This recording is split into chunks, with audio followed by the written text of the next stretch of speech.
Namaste. My salutations to all of you. Welcome back to the Gita Odyssey live sessions. Today it is the 13th session, and in the previous sessions, after completing the foundations, we covered Gita Dhyanam and we got started with the first chapter of the Bhagavad Gita, which is Arjuna Vishada Yoga. So, in the last session, we have seen Shloka 1 and 2 of the Arjuna Vishada Yoga, the chapter 1 of the Bhagavad Gita. So, we took some time to unfold the larger meaning connecting with our day-to-day life. What exactly those shlokas means. So, if you missed that session, please go back to YouTube or Spotify and listen to that. But if I can recap that in a couple of sentences, Dhritarashtra represents the blind mind in us. Typically, our mind is blind towards what is happening inside the landscape of that big mind. What exactly is the values or the thoughts or the tendencies or the emotions that drives me? Because what we need to understand is there is a battle that is happening inside. So, in that battle, there are various thoughts and emotions competing with each other to take control of that battle of the mind. What exactly is the values that is driving me? What exactly is my values I uphold? So, there is a battle that is happening inside. The question is that the destructive emotions or these adharmic thoughts, or are they driven by the righteous values inside me? These righteous values or the dharmic values are represented by the Pandava forces. The destructive emotions as well as the adharmic values are represented by the Kaurava forces. So we took some examples also. It's as simple as that, like eating healthy, doing what needs to be done, the procrastination in me, the tendency that tells me to cut corners. These are the Kauravas within me. And the self control, the path towards good, all the noble values I adhere to, they are the Pandava forces. So, what exactly is the values I'm propitiating? What exactly the values I'm annihilating? This is the battle that is happening. So typically we don't pay attention into what exactly is happening in my mind. So the first shloka of the Bhagavad Gita, it is a call. The blind mind is trying to do an analysis of what is happening. And this is symbolically represented by Dhritarashtra's question to Sanjaya. As you know, Dhritarashtra is a blind person. He definitely needs somebody to tell him what is happening in the battlefield of Kurukshetra. So he approached an honest person, a person called Sanjaya, who can give impartial description of what is happening in the battlefield of Kurukshetra. So just like Dhritarashtra, the blind king who is attached to this kingdom, because the word Dhritarashtra itself means the one who is attached to the kingdom. So that Dhritarashtra asked Sanjaya, what is happening in the battlefield of Kurukshetra? So like that, our mind, the call for action is we need to make a conscious attempt to do self-analysis periodically and try to understand what exactly is the thoughts, emotions, and values that are governing my mind, that are controlling my mind. Because whatever emotions and thoughts controlling the mind, that is what is going to drive me. Because as is the mind, so is the man. So this is the first shloka. In the second shloka, the Sanjaya started giving his report, honest report, what is happening in the battlefield of Kurukshetra. So in the battlefield of Kurukshetra, both Kaurava armies and Pandava armies assembled ready to fight this battle. So what Sanjaya reported is Duryodhana, the leader of the Kaurava army, approached the teacher of both Kaurava and Pandava, who is now assembled with the Kaurava forces, Dronacharya, and just starting to describe the forces, doing an analysis of the forces. So we also see that symbolically, Duryodhana represents the material passion in us. Duryodhana literally means one who is difficult to conquer. Ayodhana means battle. Duryodhana, Dur means it is very difficult. It is that which in within me, which is the most difficult to conquer. It is the material passion. And when that material passion is active, what is going to happen is I always cut corners. I always compromise dharma. Duryodhana's words in the Mahabharata itself, Janami dharmam nachame pravritti.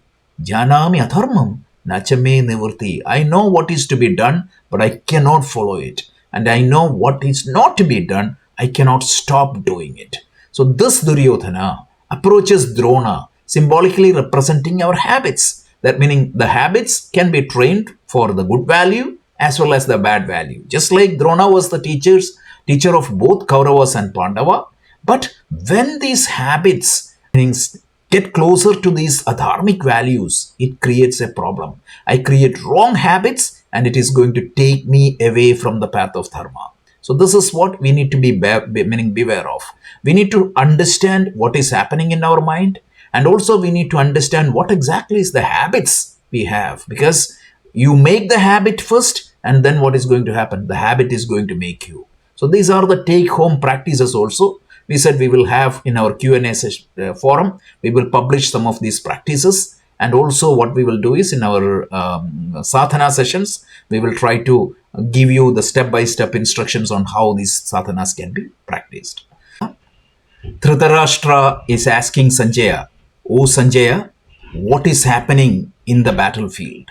And then Dronacharya reaching out, meaning Duryodhana reaching out to Dronacharya and saying that, "Oh teacher, see the assembled Pandava forces led by your teacher Drishtadyumna." So let's continue. So now we are going to see Shlokas 3 to 6. Actually, it is a description of Duryodhana about the Pandava forces within. So let's listen to the chanting first.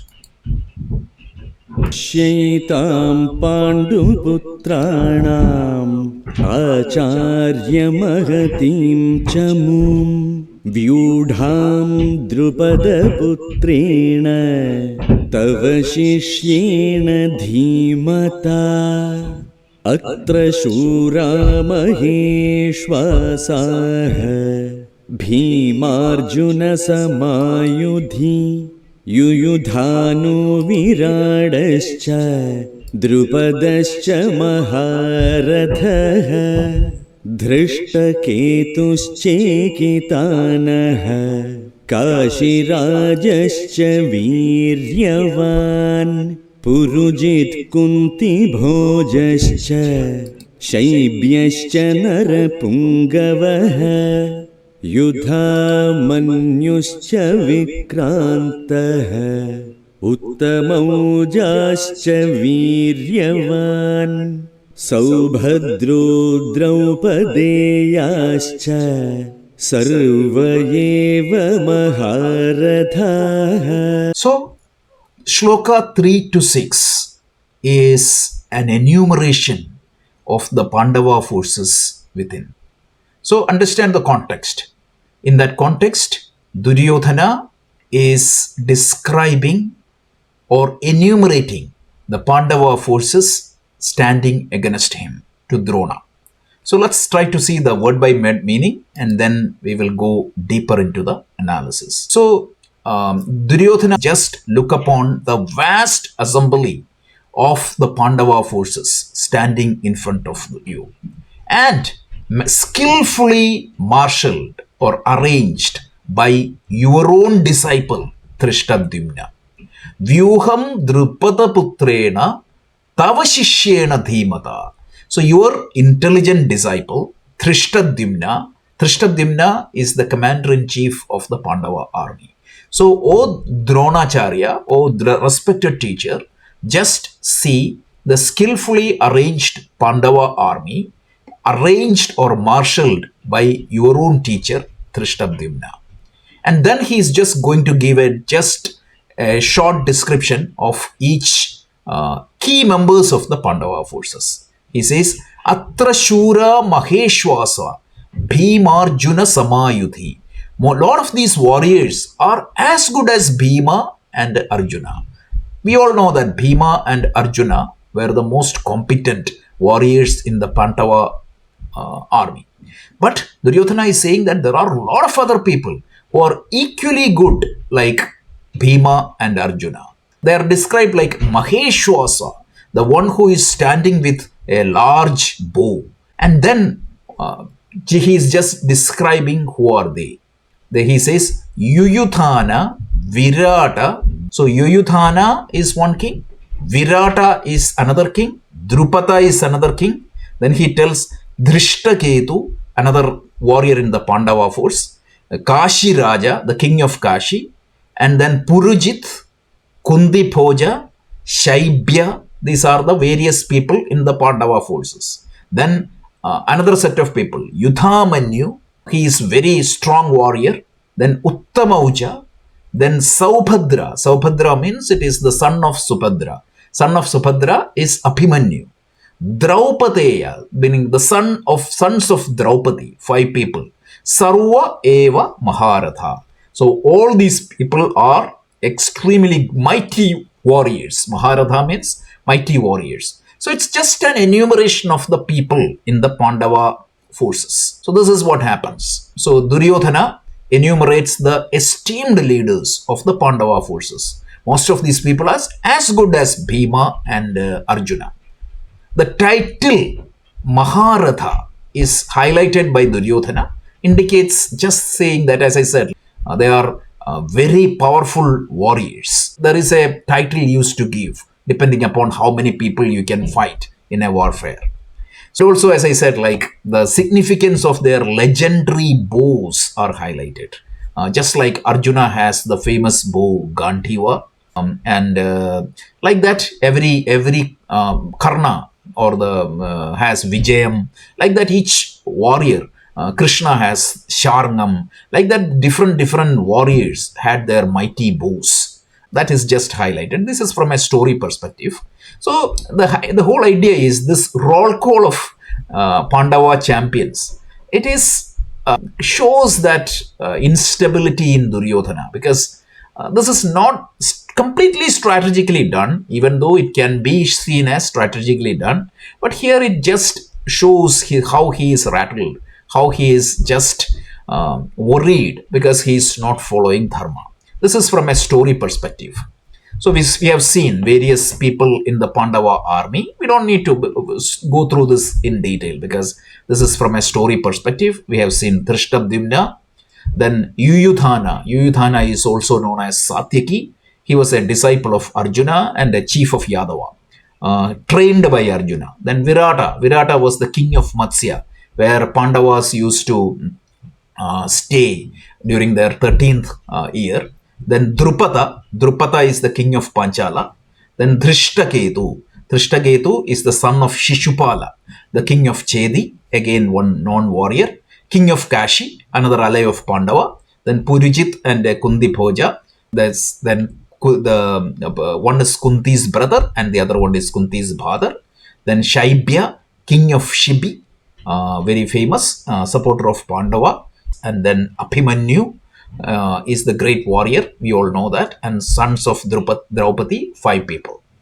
So the symbolic significance of Pandavas, the 5 Pandavas, Yudhishthira is the eldest Pandava. He is known for his commitment to righteousness. And the symbolism is he represents the divine calmness. Because when you committed to dharma, you internally experience a divine calmness. So the Yudhishthira is always within us as divine calmness when you commit to dharma. That is the internal meaning or symbolism of Yudhishthira. Bhima is the most powerful, strong warrior. Is born of the god in the form of Vayu, and he is a central figure in the Mahabharata battle, and he has a lot of strength. Symbolically, he is the life force control, the vitality, the inner energy for the spiritual progress. So all these values are within us. Arjuna is the hero of the Mahabharata battle, the greatest archer, and he represents self-control. So divine, you don't need to worry about each values. So the divine calmness, the life force control, the self-control, and then Nakula and Sahadeva, the twins brothers of the Madri, they also represents the positive power of Shama and Dama. So the control of the body and the control of the mind. These are some symbolic representation of the Pandavas. So if you go to Paramahamsa Yogananda's God Talks to Arjuna, this book has a detailed explanation of the symbolism. But my recommendation is don't go too much with the symbolism. Just understand that these are inner values that helps us to grow. That's all we need to know, because we are going to talk about one by one later.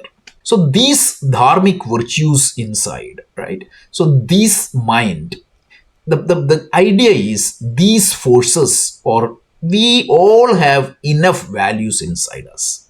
And these values are capable of destroying any destructive emotions or thoughts inside, because it is led by spiritual intuition. Drishtadimna symbolically represents the spiritual intuition.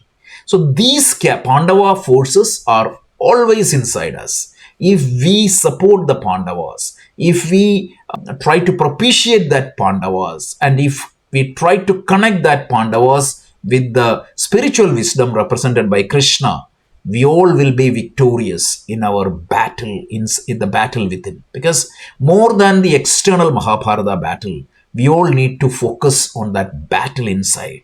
And in that battle, we need to make sure that we need to have that Krishna and Arjuna. That is what the whole Gita, the final shloka of the Gita, Sanjaya talks to Dhritarashtra is Yatra Yogeshwara Krishno Tartha Partro Dhanurthara. There, what is going to happen? Vijaya and Shri, the prosperity, victory, and calmness is to come. So, the whole idea of the first chapter is to understand what is happening in our mind, and through the practices, make sure that there is that Krishna and Arjuna. Actually, we are identifying and we are propitiating that Krishna and Arjuna inside. And then it is guaranteed. Our victory and our prosperity is guaranteed. This is one indirect message of these things. So, what are all the good values within us? We have intuitive awakening, meaning we have self-control, we have life force control or breathing control. These are all good values inside us, or thoughts or emotions inside us. Divine calmness, dispassion, power of mental resistance, the memories, the right postures, the confidence, the modesty, the respect, the empathy, all these good values. So whenever, meaning all the good positive traits in us, they are the Pandava forces. These forces can lead us towards dharma. And what is the benefit of propitiating these dharmic forces? What happens when a crisis comes, when the situation goes out of the hand? We will be able to face that with the help of these dharmic forces. A few examples. You might have seen the movie also, The Captain Sully. A lot of people know what happened in 2009. A Unite, meaning US Airways flight, had to do an emergency landing in the Hudson River. The pilot or the captain had only 35 seconds or 1 minute, less than a minute, to make that decision. But his calmness, his presence of mind, because of that, he was able to land that flight in the Hudson River. For example, if the destructive emotions or the situational pressure, if that had overtaken his mind, that act would not have happened. So this is very important. This is not a Mahabharata story. Who wins the battle of life whenever we face a situation? Is that adharmic values, or is that destructive emotions? If they take control over myself, what is going to happen is I will be a victim of the situation. Whereas if Pandavas and Krishna takes control over my mind, what is going to happen? I will be a master of the situation. So with our practices, the whole idea of sadhanas is to make sure that I am identifying myself with that Pandava forces. I am identifying with that Krishna in me. So as a result, what is going to happen? I can become a master of the situation. I can be a winner of that battle within, and I can easily face the situation in the world outside. The battle outside is nothing compared to the battle inside. And if you want to win that battle, because we pay a lot of attention, how can we face the external situation? But we always don't pay enough attention. Are we ready to face that external battle? For that, we need to deep look inside ourselves and train ourselves so that we have that skill sets, we have that tools to face the situation when it goes out of my hand. That is very important. More example, Mahatma Gandhi, his value, the fortitude and dharma and commitment to non-violence, ahimsa. We are going to see ahimsa in chapter 16 of the Bhagavad Gita as a noble value to be propitiated. So this, his commitment to ahimsa and his unwavering fortitude, because a lot of people are committed to value, but when the situation goes a little bit out of their hand, they always compromise. But his commitment, that is what gained freedom to this great nation, India. So his movement was very unique, and how he managed it because of his spiritual wisdom. More than a political leader, Mahatma Gandhi was a spiritual leader because of his commitment to dharma. So that is another example of how these dharmic forces or the Pandava forces can impact our life. And third example is from the cricket. Most of you know the 2011 World Cup final, how India was struggling, and what, when everything goes out of control, when Tendulkar got out, when Virendra Sehwag got out, we all knew that, okay, this is going to be another disaster. But what happened was, it is that presence of mind and calmness of Mahendra Singh Dhoni that saved India. So if he was not a master of the situation, if he became a victim of the situation, the result would have been totally different. So it's so important to understand that how these values can impact our day-to-day life. So this is not a story to be read and passed away. It is, you need to inculcate these things into our life. This is very important. So in these shlokas, we Duryodhana, symbolizing the material desire, he rallies the habit to talk about the positive values, because if the material passion or the adharmic values to win, these honest values or the noble values needs to be annihilated, and the material passion seeks the support of the habits.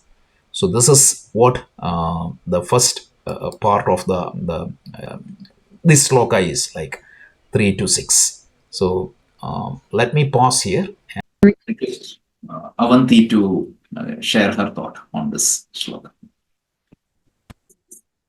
From 3 to 6, the shlokas are basically Duryodhana enumerating all the warriors. But there are a few things, just being a student of psychology, that I would like to highlight here, which I think would come very, very handy for anybody who's trying to understand your own mind and the minds of others that you're dealing with.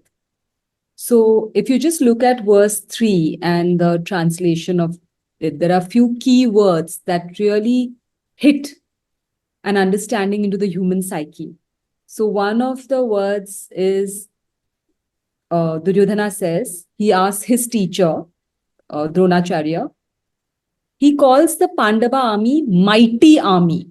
Okay. Now, last week, we already saw that as far as might is concerned, the Kaurava forces are way mightier than the Pandava forces. We saw the Kaurava forces had 11 battalions, whereas the Pandava forces had only 7. And it's a huge difference.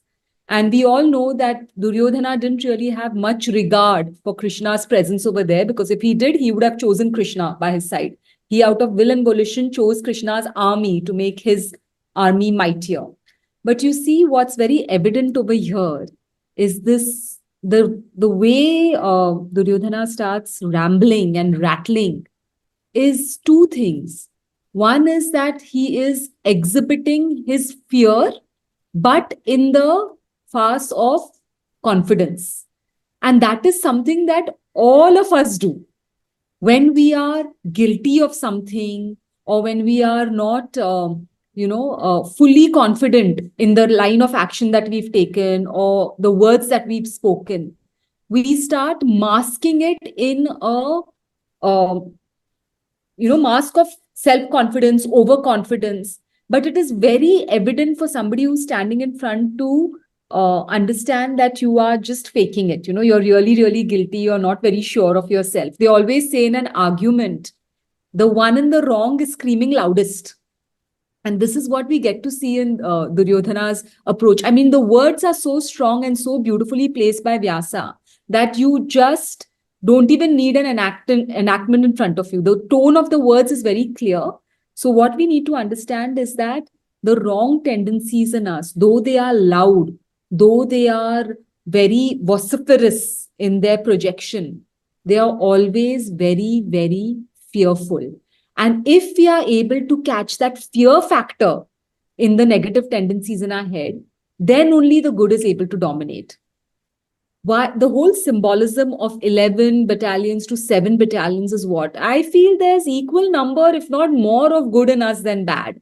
Especially if we've been on the spiritual path for a long time and we've been working these qualities for a long time. But why is it always personified that the good is less than the bad? I just feel that the good is quieter and the bad is always louder.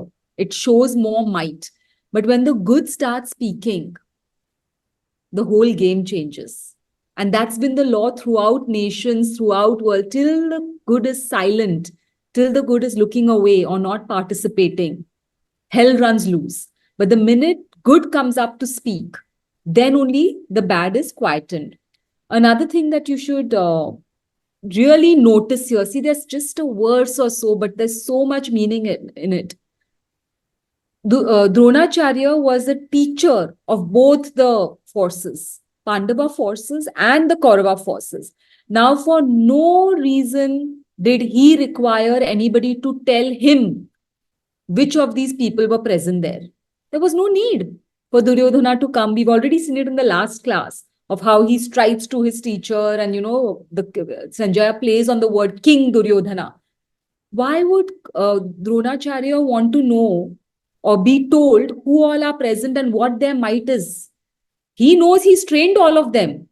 Duryodhana has no business here. But again, what is it that's making him ramble? It's his nervousness. So whenever you are nervous, you are in the wrong, and you see yourself rambling, now that we know the psychological aspect of our own mind, we should stop ourselves there. Because the more we keep rambling, the greater fool we make of ourselves. We think people are, buying what we are putting out there. But we are just wasting their time, and especially ours, because people can see through that. So that's one thing, is that Dronacharya did not need any introduction to anybody. He's seen them from childhood. He has trained them. He knows whose strength is what and whose weakness is what. So that's another thing. Then remember, I told you all something before in verse number 1, where Dhritarashtra says, what are sons of Pandu and what are my sons doing? He splits them. And I said there, the fruit doesn't fall very far from the tree. So when we start pulling up our kids for various behaviors and various attitudes, the first place to check is in our own homes. What are we doing? Yes, we can argue that, the peer influence and social media influence and all of that is there. But at this time, when this was written, there was none of that. And we still see. So basically, and what I have come to believe from my own experience, my learnings, of course, but from my own experience, is the grounding that you set by your own behavior at home is what goes on to determine how the children are going to turn out. The same words that Dhritarashtra used in verse 1 to ask Sanjaya the question, he says, what are sons of Pandus and my sons doing? In the same tone, Duryodhana in this verse says, when he introduces the Pandava army, says the sons of Pandus. They are his cousins. But he uses the same tone because that's what his father, so you can't blame Duryodhana alone for having these vicious tendencies. He had the full support of his parent and father. Full underlying, greed of his father that was kind of feeding and burning his own greed. So that's another thing that we need to pay attention to. when we think about this verse. And one more thing is, you see, the lack of respect, which we've already seen in Duryodhana, the way he walks up to Dronacharya, the lack of respect always comes out in sarcasm, in backhanded comments. And there's such a strong backhanded comment by Duryodhana in just this verse 3, where he says, "Thy wise disciple." He's mocking Dronacharya on the face that, look, you have only trained this Drishtadumna, you have only trained him. And look how he is, he's so wise. You've made him wise to do what? To fight you. So again, all these things we have to pay attention to because they reflect our character. When we are not doing the right thing, we get into all these kind of mind games. So like I said, this verse, though it acknowledges Duryodhana's fear, Duryodhana is acknowledging his own fear, he's acknowledging his own guilty conscience, but masked as this horrendous display of self-confidence. And that is something that we should always pay attention to when we are going about our daily lives. The rest of the verses, he's just, without any reason for him to do that, he's just enumerating all the different warriors that are present. And just for your understanding, it's nice to play around with these words while we want to stay with the gist of the Gita. It's nice to understand who are these people that he is, enumerating over here. And for that, very beautifully, we have given it in our book. Each of those warriors that he has mentioned, we've given a background. And these are nice stories to get into if you have children or grandchildren, especially. If you yourself learn about their stories, it's nice to share it with them and through them inculcate various values into your children and grandchildren. So we've given all the descriptions. You can research a little bit and go into the deeper stories if you want, just to discuss them in your house. So with that, let's go to the next set of shlokas. We are going to see 7, 8 and 9 because we are discussing these shlokas together because these are mainly story and we are trying to combine them and bringing the spiritual essence because our focus is not to learn the story but understand our own mind. So that's why it is combined, these set of stories. So let's listen to the shlokas.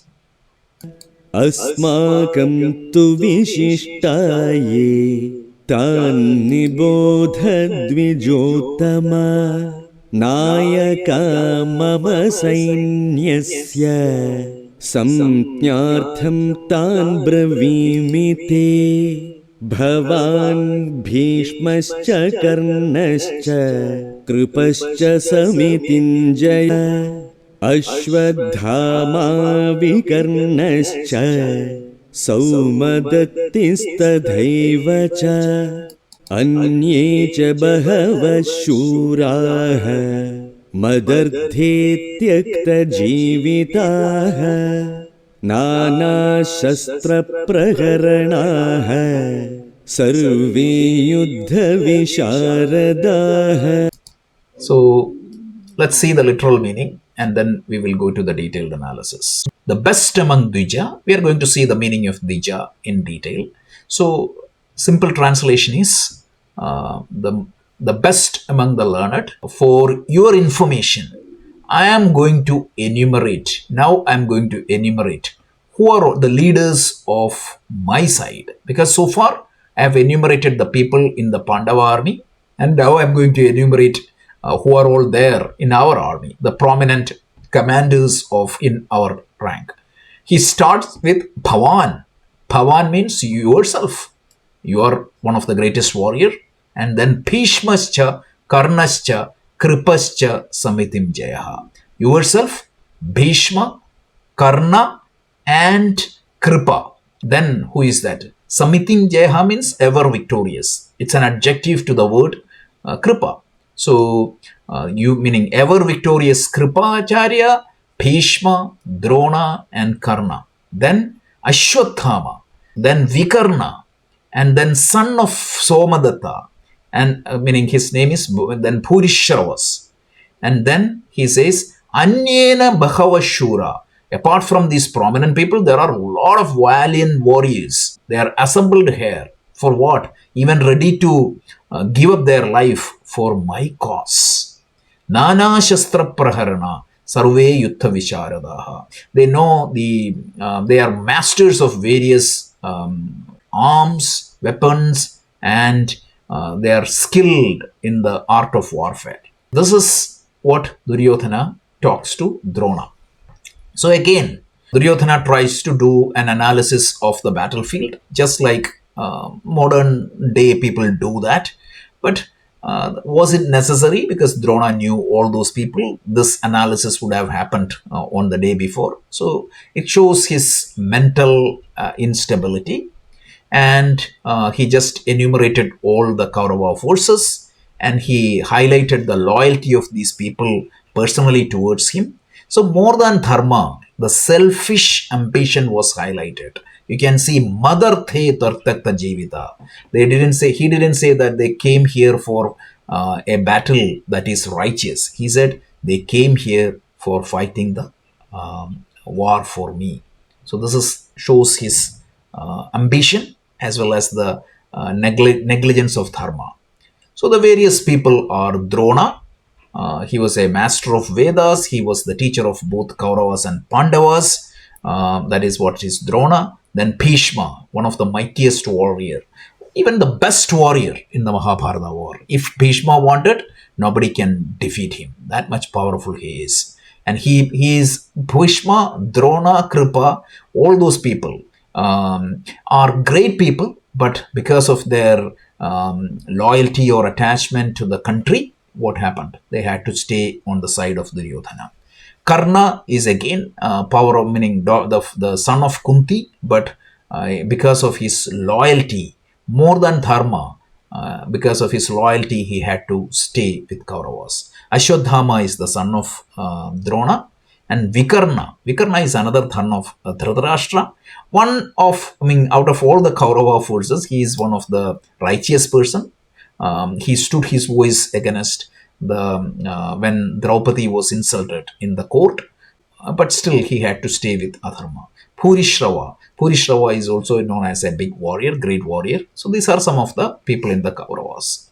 So here, a couple of things. One is Dvija. Drona, meaning Duryodhana uses the term Dvija to address Drona. So we need to take a pause here and try to understand the true meaning. Some commentaries you would see that Dvija is translated as a Brahman, and this can create confusions because unfortunately the term Brahman is associated in the modern world with a particular caste, and that is not what is referred in the Gita. So, in our commentaries, in our discussions, we are not going to use these caste related terms. The Brahman truly doesn't mean that it is a caste, but unfortunately, because of the current situation we are in, this caste system was misused, abused, and a lot of atrocities has happened in the name of caste. So, in our interpretation, we are not going to say Brahman, Kshatriya, Vaishya, Shudra. We are going to use some other terms, but we are going to explain what is described in the Gita, because otherwise people may think that Gita is promoting caste system or Gita is talking about caste system. That is never the case. We are going to prove that with actual verses as we move along. So let's try to understand what is the concept of Dvija. Dvija means it is twice born. That's all it means. So according to our scripture, everybody is twice born, because everybody is born, everybody will have a physical birth. And then what is going to happen? Because of the spiritual practices, you are going to get a second birth because of the spiritual growth. And that when somebody is reborn through that spiritual practice, that is what is known as Dvija. So the one who is committed to spiritual practice, when he takes the spiritual undertaking, kind of rebirth, that is what is Dvija. So it doesn't mean anything with caste, anything with birth. Anybody can become a Dvija if you are committed to your spiritual practice. Classic example is Srinarayana Guru in Kerala. He is one of the greatest teacher of Advaita Vedanta. He was not a caste Brahmin, but he was better than any learned teacher. And different parts of India, you see such great masters who are not by birth, doesn't belong to a particular caste. And even if you born in a family of a scholar, definitely there could be chance that you could go down. So please don't associate it with a privilege by birth. This is something that you need to acquire through your own practice. And even in Gita Dhyanam, you see the Gita as a spiritual mother. So, Ambatvam Anusandhadami Bhagavad Gita Bhavadvishni. That is what we saw in the Gita Dhyana. So, just like that, the one who is committed to Gita or the scriptures, it's kind of a rebirth you're getting there. And when you do that, such person is known as Dvija. So don't let's not get carried away by the modern casteism into this spiritual teachings. So just wanted to clarify that. So the inner Kauravas, as we said, the Pandavas are inside us, the Kauravas are also inside us. So what is going to happen is the human mind, meaning because of the usual interaction, because of our material passion, we harbor these Kauravas inside. These four forces, as Avanti was talking earlier, I also agree with that. They may not be larger in number, but they will be more visible. They will be more predominant. Their voices will be more heard if you don't do that spiritual practices. So these forces, the material passion, the laziness, the procrastination, all those things, all those values, tendencies, always challenges us, attempt to divert us from the dharmic path and disconnect us from our authentic selves. This is the problem with these asuric values. In chapter 16, Krishna is going to talk about that. These asuric values or adharmic elements, they are mirrored as the characters in the Kaurava forces. So please understand that these Kauravas are inside us, Pandavas are inside us. We all have to wage a Mahabharata battle inside, and we need to win that. Because if these Kaurava forces are dominant, they will pull us away from the path of dharma, and we will get suffered. So some of these Kaurava forces, material passion, lust, rage, delusion, blind attachment, blind aversion, lack of verbal control, greed, pride, envy, arrogance, hypocrisy. These are the Kaurava forces within us. So it's very important that, meaning guided by these material desires, these Kaurava forces can affect our well-being and it can take us away from the path of dharma. So this is the battle that we need to be careful. Usually what happens, as we said, these adharmic tendencies often outnumber. When we say outnumber, it will be more visible to us because the dharmic values will be buried deep inside. And when they get hold with or were connected with habits and ego, what is going to happen? These forces, these adharmic forces or these asuric tendencies controls our mind. If left unchecked, these adharmic elements can take control over the mind. That is the battle inside. So you can see what happens. Usually the active dharmic forces will be less. As a result, what is going to happen? These adharmic forces or these asuric values takes control over mind. And when habits and material passion is part of that, ego is part of their side, it is very difficult to conquer them. And if you don't check and if you don't invoke the Arjuna and Krishna inside, these asuric values can conquer our mind. And that is what the autobiography of most of the people. They are good people essentially, but what happened? They're taken controlled by these adharmic or asuric values.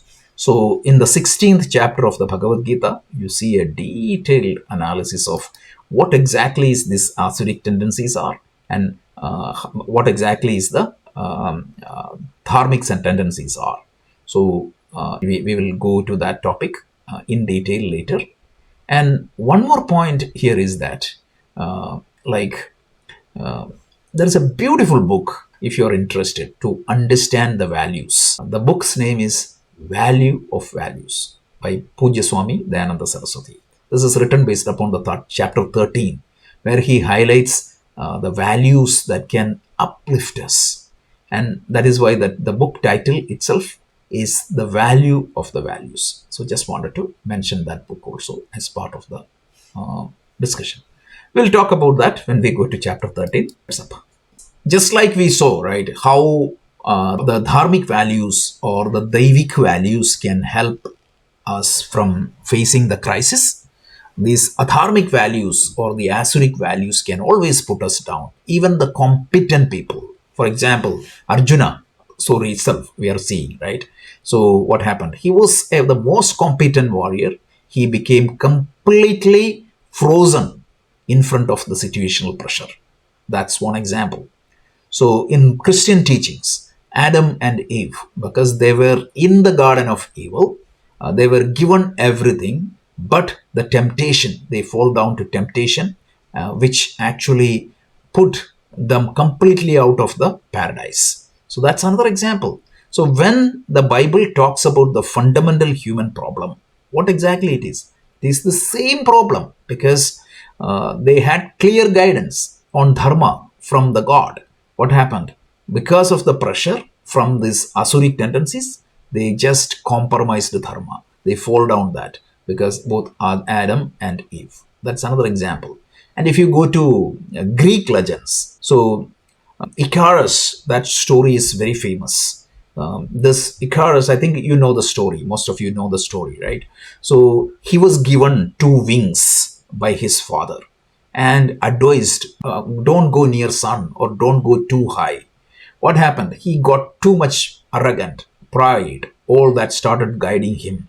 He completely forgot that advice and values and reached closer to sun. And as a result, what happened? The wings got burned and he fell down to the down down and passed away. So you can see, right, there is an island called Icarus Island, and even the ocean near it is known as Icarus Ocean. So these are some of the mighty fall down when these asuric values takes control over you. These are some of the examples from various scriptures. So the inner Kauravas, meaning there are symbolisms, is properly represented in the Paramahamsa Yogananda's book. God talks to Arjuna. Duryodhana represents the material passion. Dushasana, Shasana means speech, and Dushasana means the one who do not have control in speech.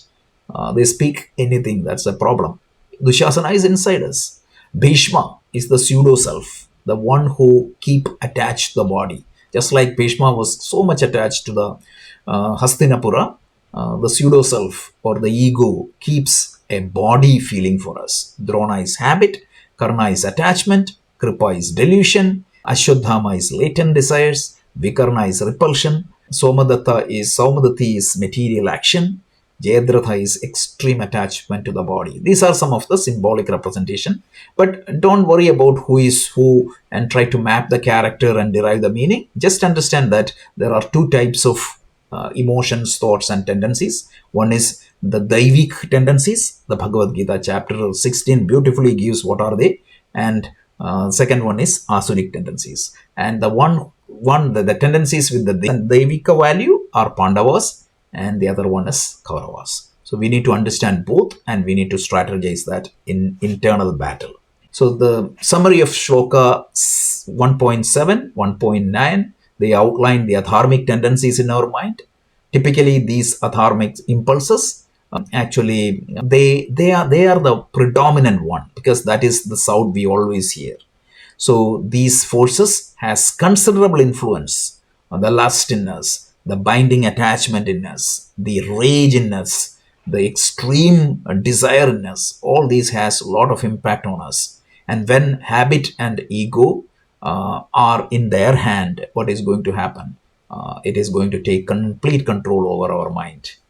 So material desire actively campaigns to get all these forces active, and this compiling forces, it is very difficult for us to understand our true selves and keep us in the path of dharma.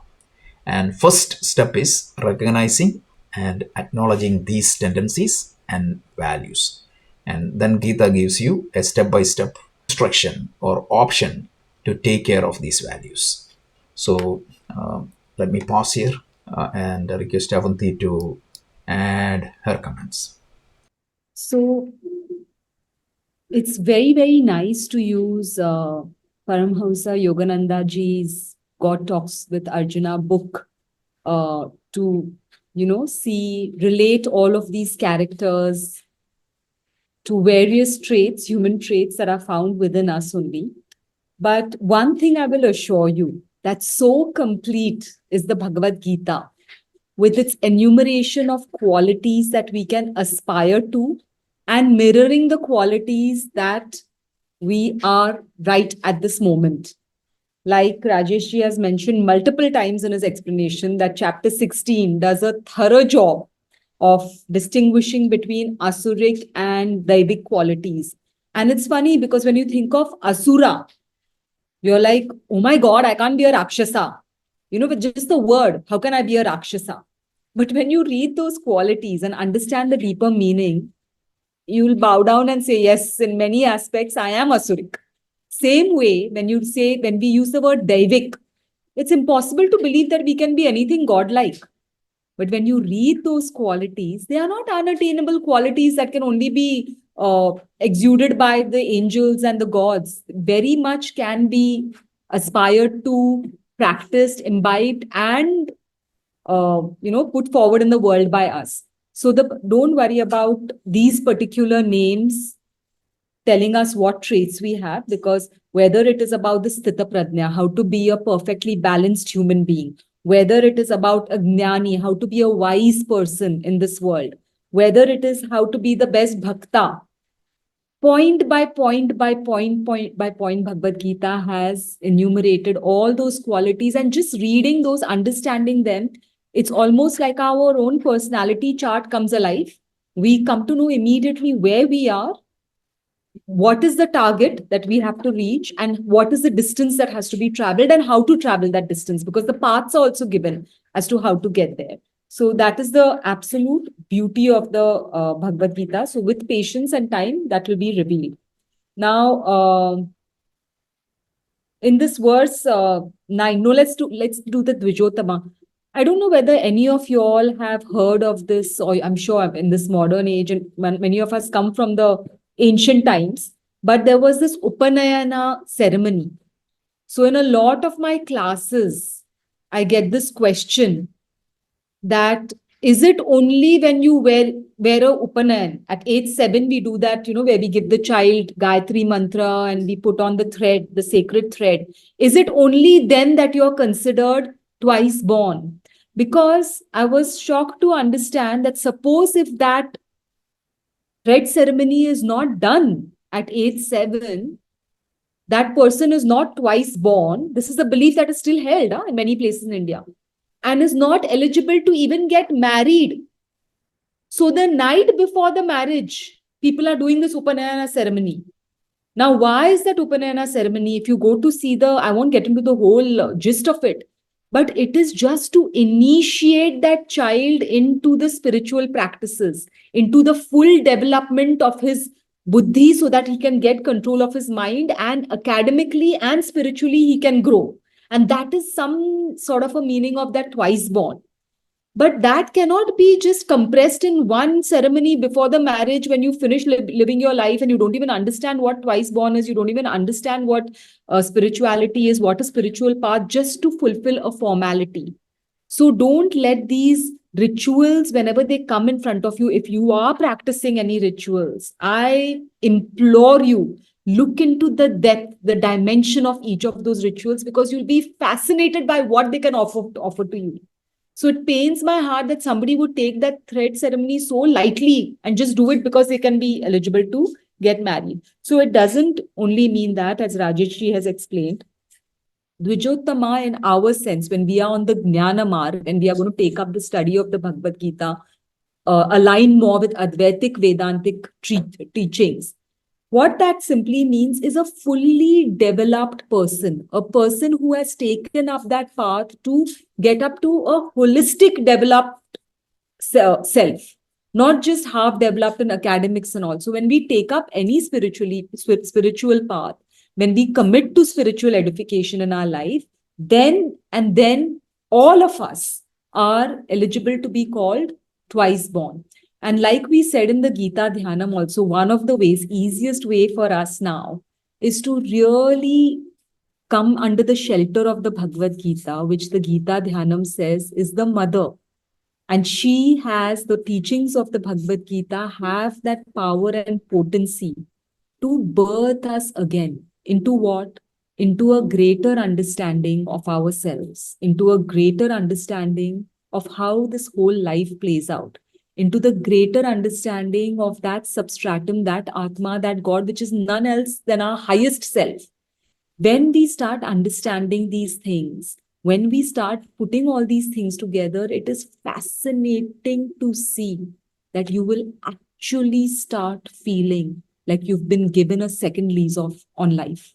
You know, people get to death's door sometime and are saved from accidents and diseases and whatnot, and they say, oh, we've got a second lease on life. Why wait for that? It has been my personal experience, and that is why I've committed 24 hours of my everyday to this and nothing else.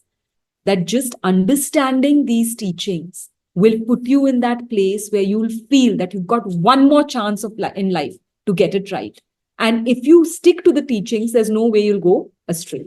So that was just about that Dvijottama, which all of us, we all have that ability to be twice born, and we all have the ability to be Uttama, the best amongst the twice born. It all depends on what sadhana and how, enthusiastically and dedicatedly we commit ourselves to that sadhana. One thing now, again, going back to the psychological play of these verses, if you see, Duryodhana has described, I'm giving you all numbers just to let it click, only 7 warriors in his team to Dronacharya. He's talking to Dronacharya. He's mentioned only 7 warriors in the Kaurava army. All he's encapsulated in one verse. Whereas when he spoke about the Pandavas, he enumerated 20 warriors. Count them yourself. And he took 4 verses to describe each of them. This is another thing I want to highlight, because again, what we have to understand is that though the negativities in us are loud, they are extremely fearful of the positivity. In fact, the positivity in us is what makes the negativity in us tremble, but we are not aware of it because it is so loud. I'm reiterating again. So the minute you can understand this, the minute you can pick this up, it is very easy to combat the negativity. Simple thing like, suppose if you say you want to exercise every day, okay? Now the will to exercise, the will to get up and exercise, if it is padded with the right reasons, oh, nowadays we should really start thinking of this. We are aging. We shouldn't be dependent on our children. There's this sandwich generation that, these are the facts of our life. They are being called the sandwich generation, where our parents are living long lives. God bless them, may they. And we have kids we have made them so dependent on us. So we are seeing young men just falling dead. In Singapore, it's shocking. 45, 50-year-olds are just getting massive heart attack playing with their children and, dying. And when they're doing the research, they're saying it's because of the sandwich generation, too much pressure from both sides. So what do we need to learn from here?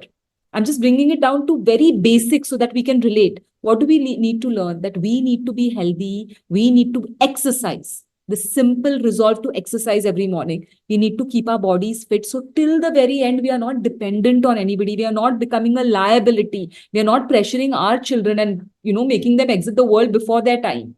So when we start padding all our good resolves with the right knowledge, then the bad, which is the laziness, oh no, I can't, let me snooze, let me just scroll down on my phone till late night and then easily give up the morning routine. All these things will start changing. So yes, our laziness, yes, our procrastination is very, very strong and stubborn. And that is why it keeps being glorified as outnumbering the good. No. Once you start aligning with the good, once you start saying that no matter what, I'm going to give my good a voice over the bad, the same thing happens, what's happening in this verse, where Duryodhana has forgotten how many good warriors he has. He's got all of Krishna's army also with him. He forgets. 7 warriors he names and wraps it all up. And he's just sitting in fear of those 20 that he's named and more in the Pandava armies. So it is just back to us. The onus comes back on our shoulders of empowering every time we see a good quality. Pat ourselves on the back, feed it, ignite it, really pay attention to it. Yes, I have this. Let it grow, let it completely overtake. And just one good quality expanding. My teacher always says, when we talk about, say, 35 qualities of a bhakta, if you read those qualities, you'll shiver. You'll say, oh my God, it's impossible to master this. But my teacher always tells me, he's like, master one.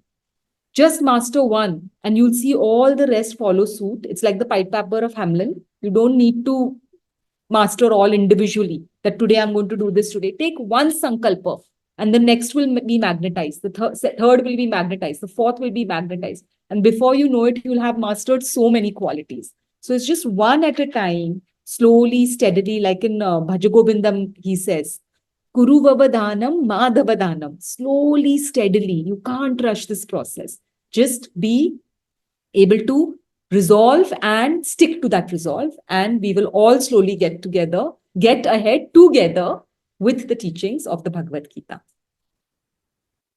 Excellent. So that concludes the topics we wanted to cover today. So we will continue with the upcoming shlokas. So our classes and the book is in this line. More than focusing on the Mahabharata story, we are going to focus more on our day-to-day life.